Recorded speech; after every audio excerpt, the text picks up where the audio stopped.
If it's impossible to get there on a Bixi, or if it's a really hot day, the closure, all you're left with is walking or Ubering, which is very, very expensive. Starting Monday, June 9th, the STM maintenance workers' 9-day strike will begin, limiting bus and metro service for public transit users in Montreal.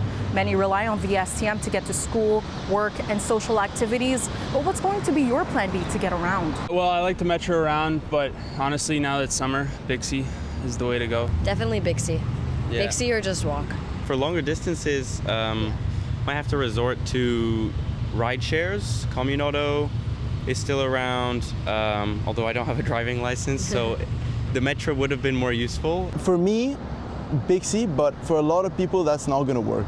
I know people that live in Montreal Nord, Laval, they depend on the metro and the STM services. Seeing a doctor or something like that, maybe we're gonna have problem. Probably taking a taxi or go with someone who have a car. The STM advises users to consider active transportation options or work from home for the time being. But for Alexis Christian, visiting from the States, her flight is scheduled for June 9th, the same day the strike starts, and her flight leaves in the afternoon during rush hour. Uber and taxis, I think, were my best of help, yeah.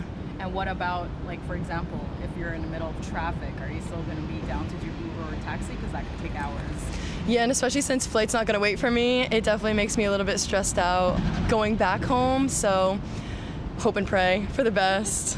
On June 9, 10, and 11, buses and metros will only run during morning and afternoon rush hours, as well as late evenings, but there will be no service outside those periods. On June 12, regular service will operate during peak periods with an hour extended. Outside these periods, metro trains will run at half the frequency and half of bus trips will be canceled. During Grand Prix weekend, June 13 to 15, no service disruptions. And on June 16 and 17, regular service will be provided during peak periods and reduced to half outside of them. For longer distance, it's definitely inconvenient, but I understand the significance of the strike. It's good that we have options. In Montreal, Diona Macalinga, City News.